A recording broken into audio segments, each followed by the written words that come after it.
I'm delighted to be chairing this panel. I think it will really tap into the exciting potential of the digital transformation that we've seen in the past 9 months and beyond, and how it has created the potential for new personalised pathways through higher education, particularly how this can enable better skills teaching, but also improve access and academic freedom.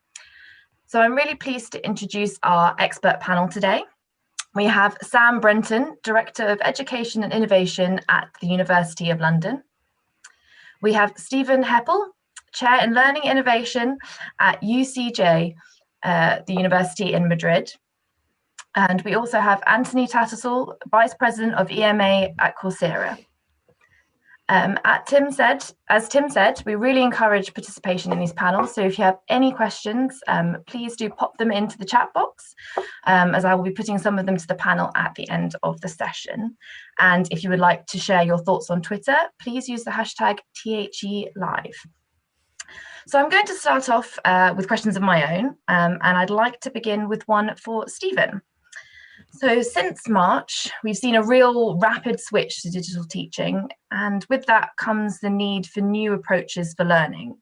So in your opinion, what can universities do to best support their faculty with training and tools that will support these new approaches to teaching?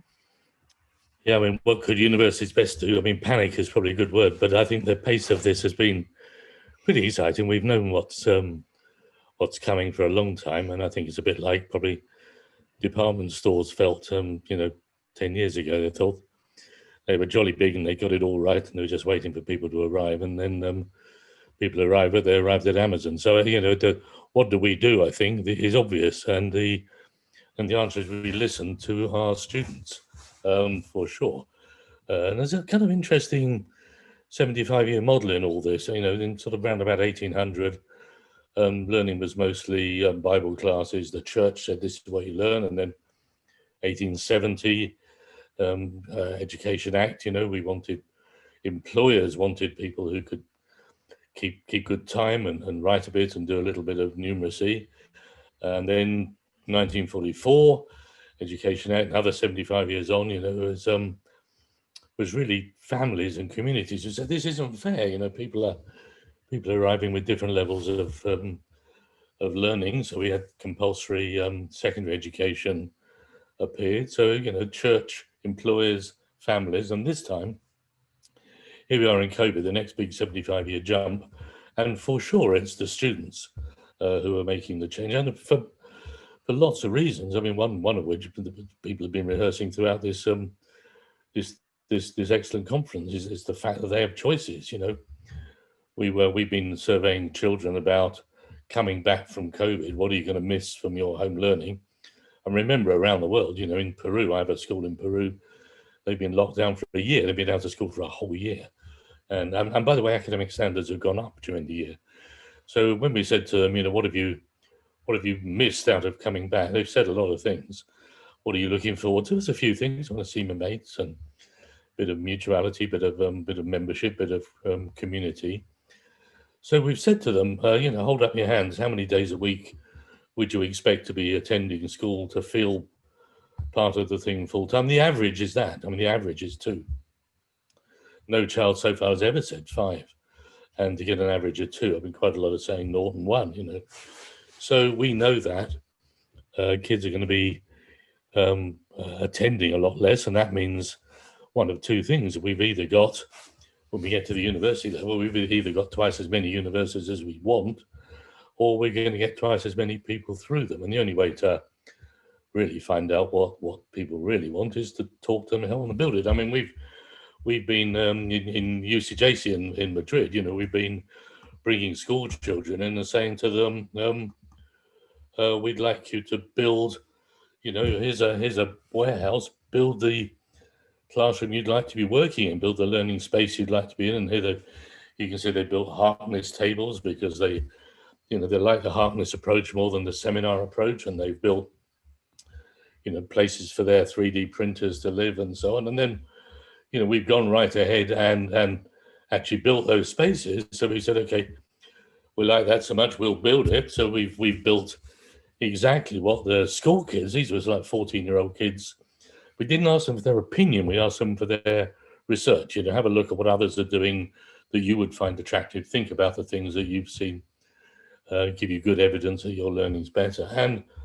And then you think, well, how on earth do we do the CPD for all of that? And then you can see CPD session running, colleagues from around the university, students, and you can see the folk running the session down here are, little tiny 11, 12-year-olds, because, they've been working what they're talking about here is how you use Zoom and Skype bars to work with other people around the world. They're talking about the nuances of working between,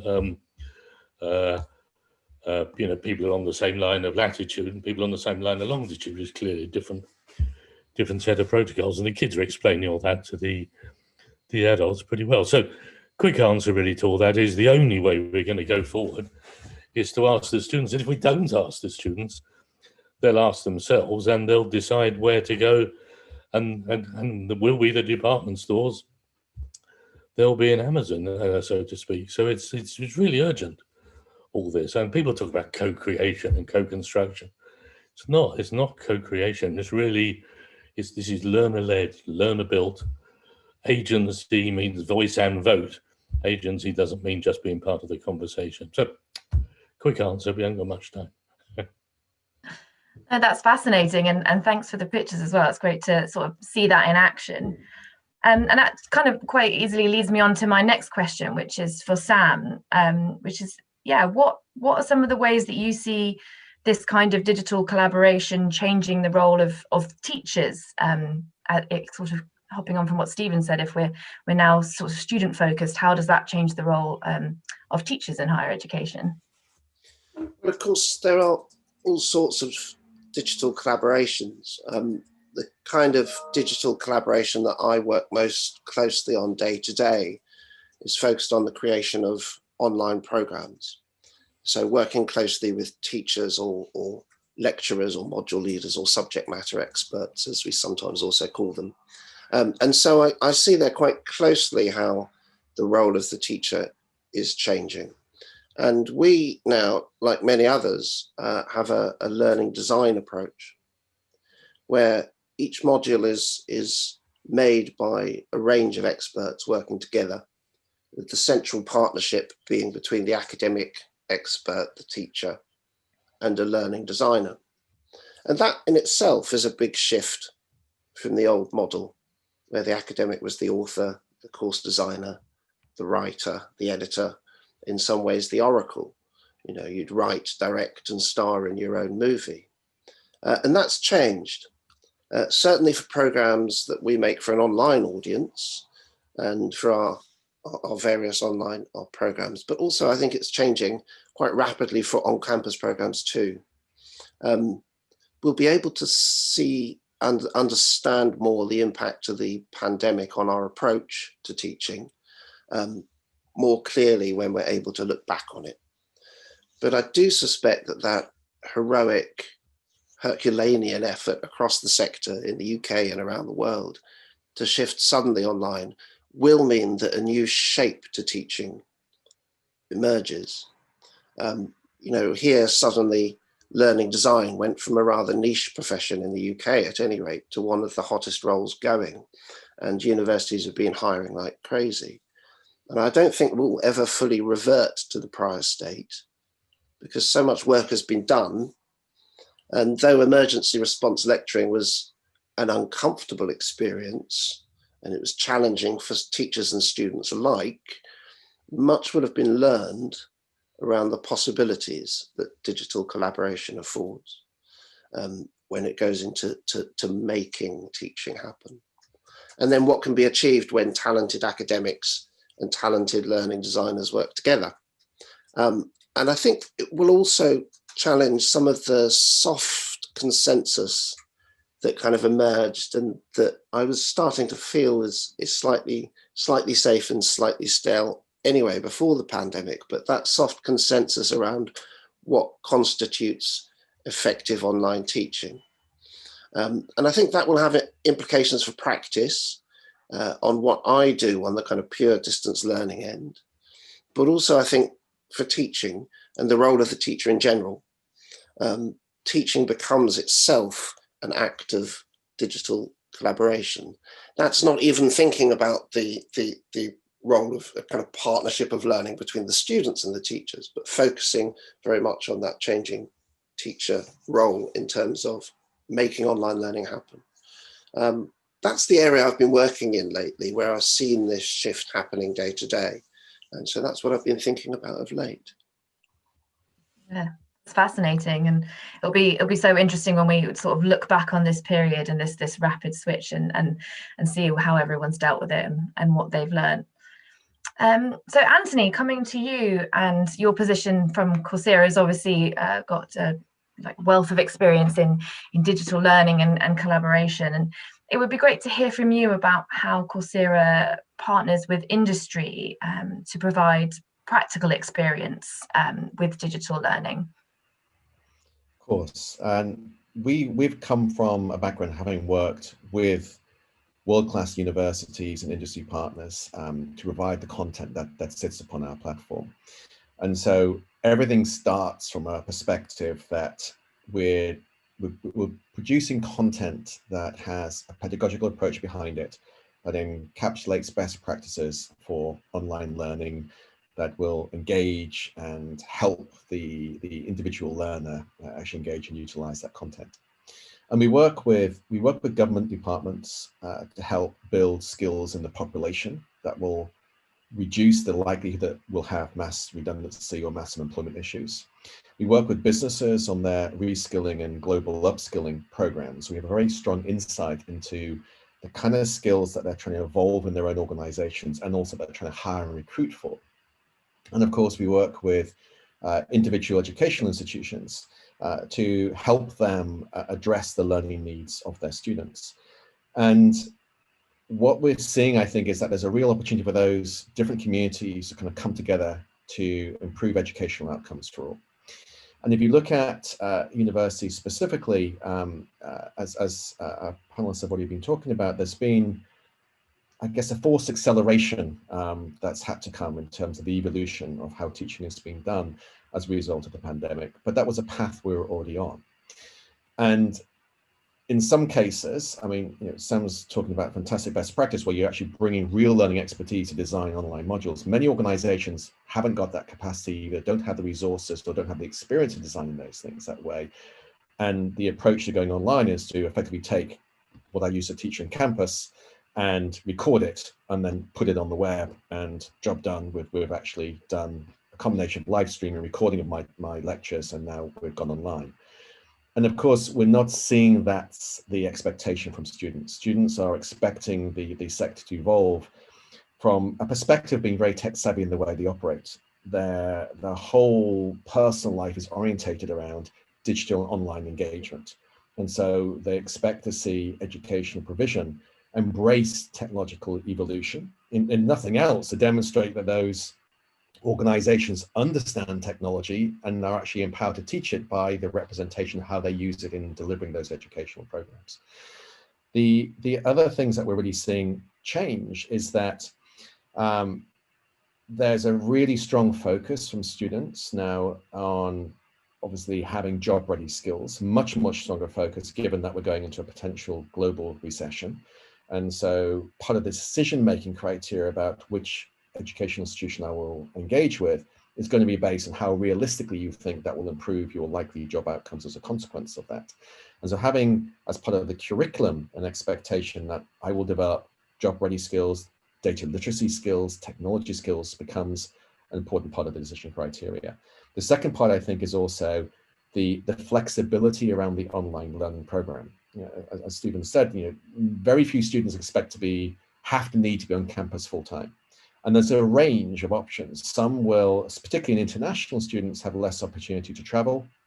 They have lost some of their funding, may need to do education part-time around working hours, may not be able to work at the same hours the university is wanting to operate from a staff perspective. And so having opportunities to engage with learning through both classroom-based, online-based, different forms of modalities, learning in the sense of video-based learning, but also hands-on learning. And we do a lot of work around what we call guided projects, where You can virtually engage with technology and virtual labs to actually develop real hands-on practical skills without having to attend on campus.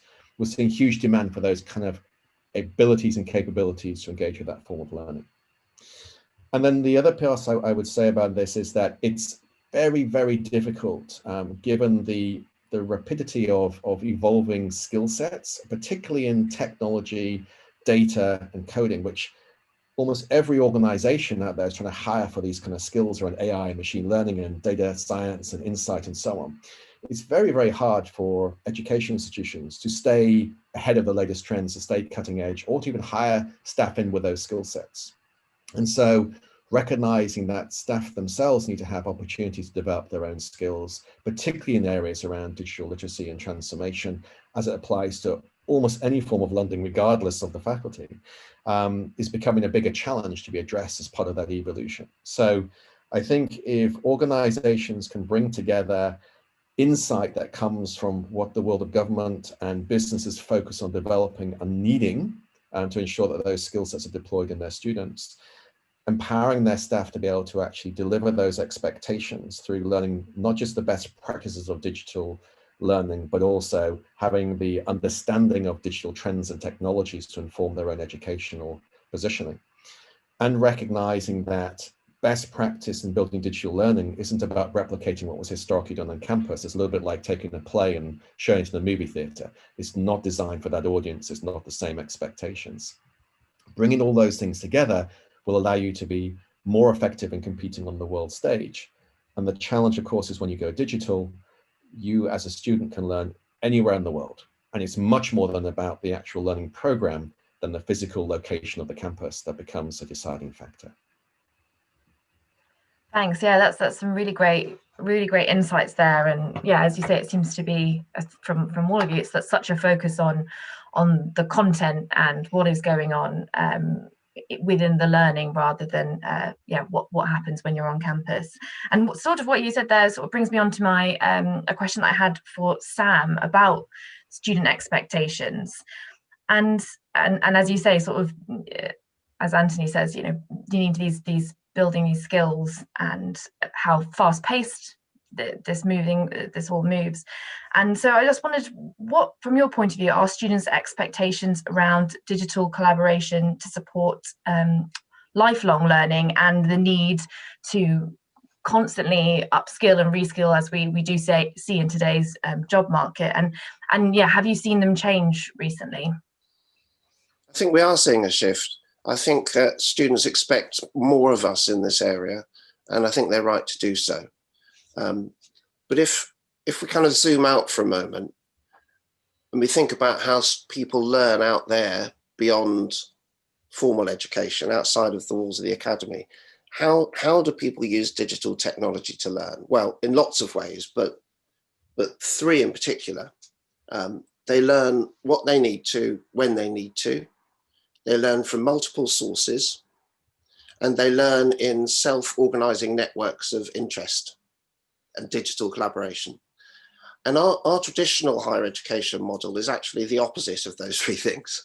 And that's, I think, our challenge. There are reasons for that, historical, the nature of levels, progression, knowledge and skills, building on knowledge and skills, and so on and so forth.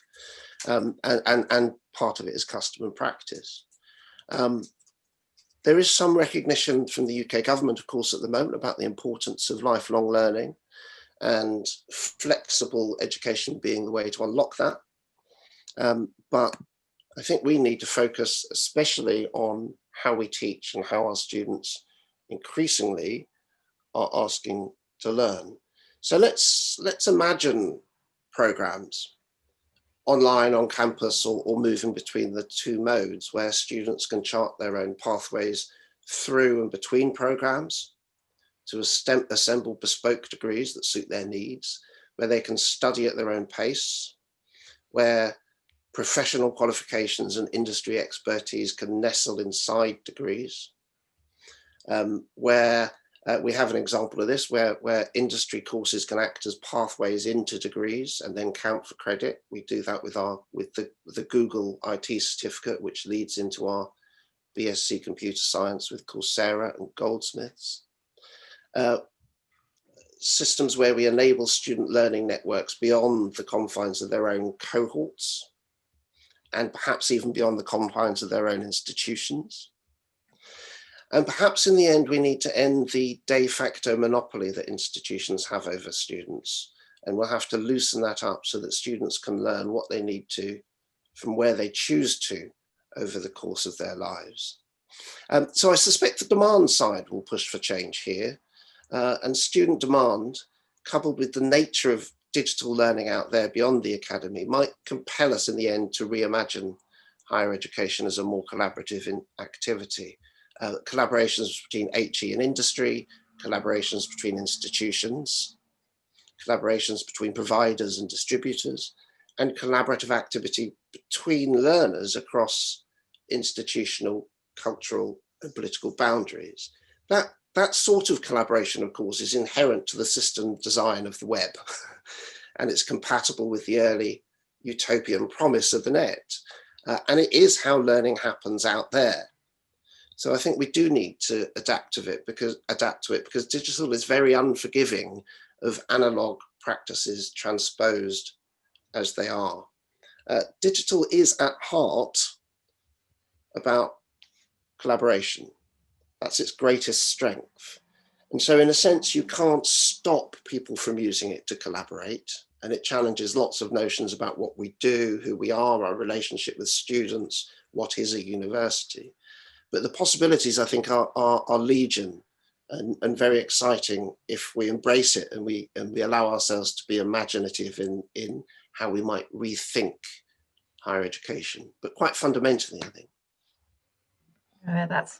That's fascinating. Stephen, I wondered if you had anything to add to what sort of Sam and Anthony have said, or anything that you feel that we've learned from the COVID lockdowns and how that has impacted on some of this that we're talking about. Yeah, there's a lot. I mean, we've, as everybody said, you know, the students were very quick to feedback on what wasn't working for them, and you know, an analogue of the traditional lecture room, classroom, whatever, is fails in a heap of different ways. I mean, not the least of which being that if you've got three siblings and your mum's on a 0 hours contract and you're all fighting for the one laptop and the one bit of bandwidth, you can't all be online at 11 o'clock. So, but I mean, we've known for 30 years, I think, that online you're looking for more project-based work, you're looking for longer blocks of learning time, you know, you're looking for, you know, signification of the beginning, your little touch points to check we're all working, little reminder at the end, and then a presentation at the end, very constructivist model of learning. So we've known that for a very long time, and I think the speed with which the student expectation changed was needed to be heeded very rapidly. I mean, I was just listening to the session before this with Julie, you know, who's there from a, you know, she's clinical, well, she's a social psychologist, you know, and here she is on Twitter. I just called her up with, you know, offering good advice from an academic perspective, 2.4 million followers, you know, just hang on to the fact that on TikTok, and hang on to the fact that TikTok is, you know, less than a minute, and it's a portrait screen rather than a landscape screen. You know, it's a very radical departure from where we've traditionally been. But what we've been looking at is the real detail of learning. You know, if we want people to be excellent learners, it's time we started taking it seriously. And we built these little research boxes that let us clock CO2 and humidity and everything else, and it's terrifying when you look at the conditions we're expecting students to learn in, both on campus and at home. They're often a very long way from optimal. I'll show you a graph if you like. So here's a bunch of these are learning spaces, and you know, the day starts here, and you can follow this. We're measuring CO2 here, so the CO2 climbs rapidly.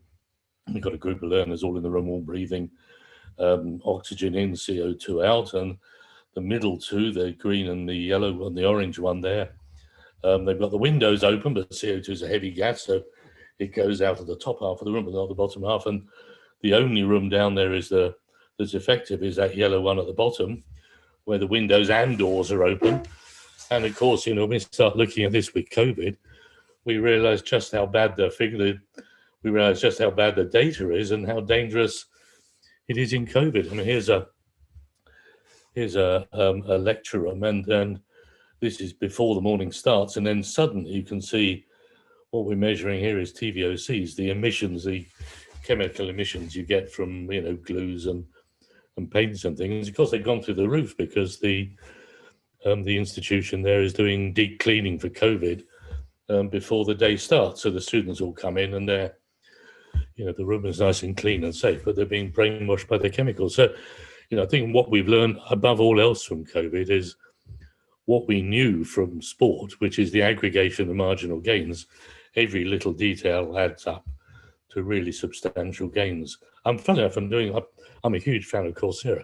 So I'm doing some stuff with a team in Coursera of doing this sort of analysis of their home working conditions, trying to change the quality of the light and the humidity and everything else. And humidity is easy to fix, and so's CO2, you just put a lot of plants in.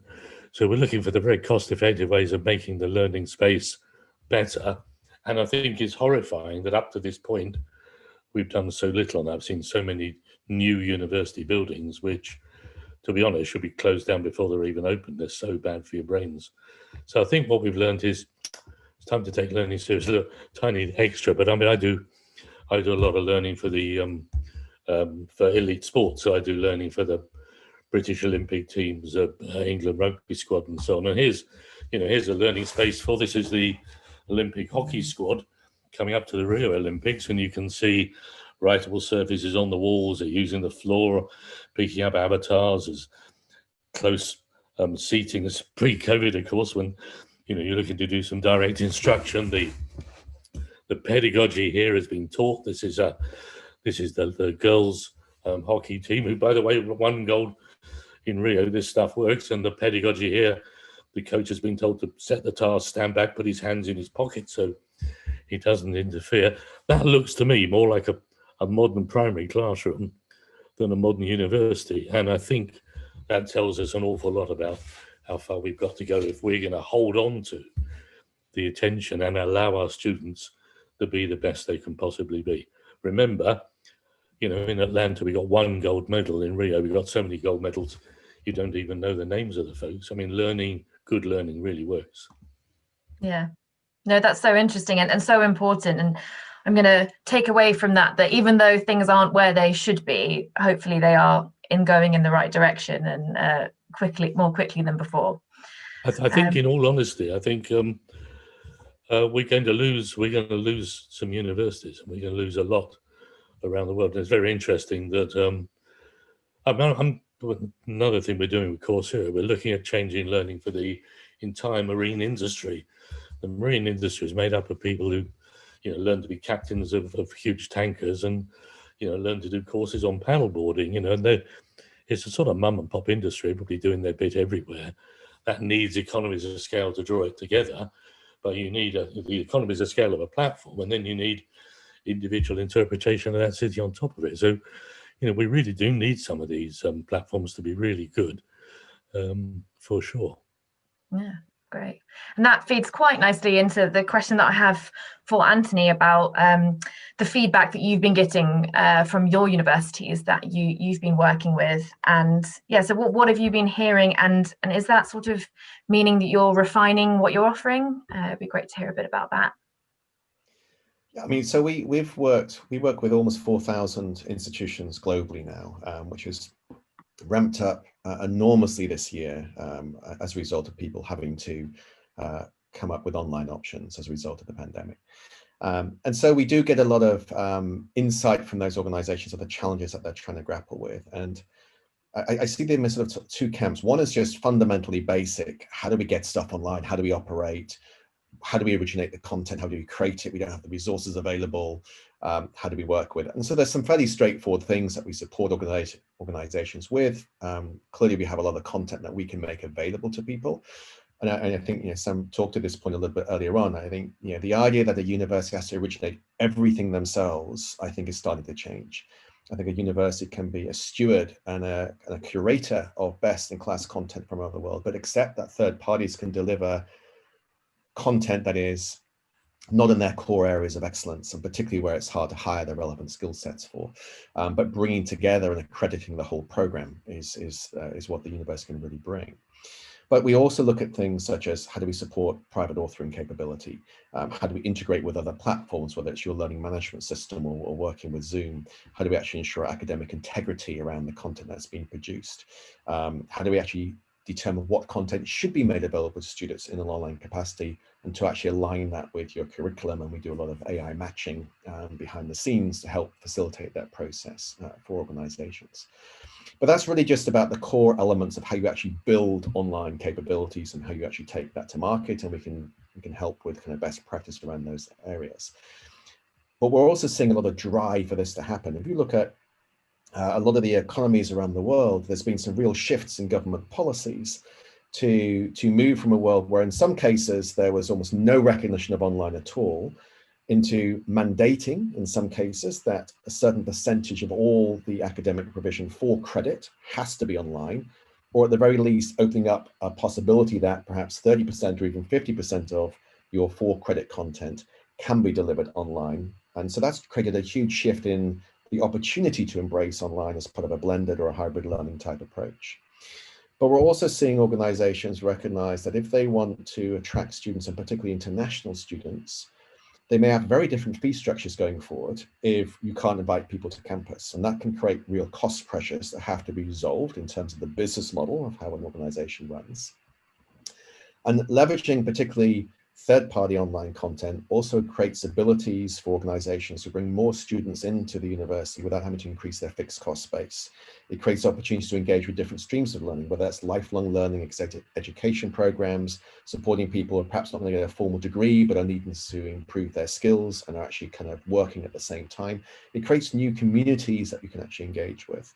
And we're seeing also organizations want to improve their reputation and their rankings for those who actually go for formal rankings by the agencies.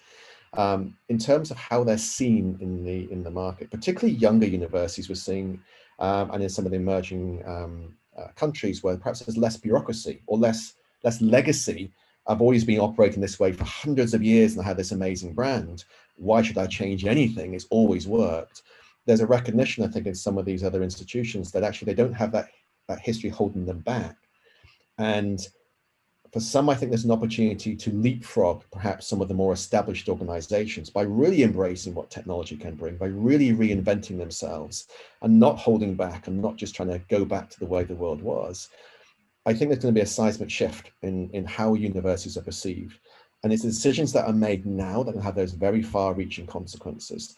Those that are refusing to accept there's a requirement for change in 10 years' time, I think will be in that class that Stephen talked about of university that may no longer exist, or at least be in a very, very challenging position of how they then bring students in.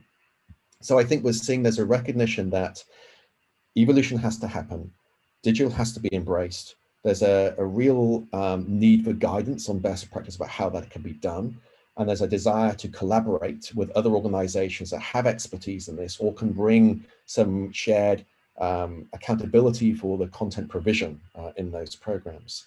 But then fundamentally focusing on the outcomes of doing this effectively, which is increasing your attractiveness to students around the world, opening up new markets, improving your ability to access international students, operating on the global stage, and being seen as a pioneer and adopter and an innovator around technology and digital learning, to be seen as the place for the new breed of students to go to, who are looking for that kind of capability set and flexibility in which they engage with academic institutions.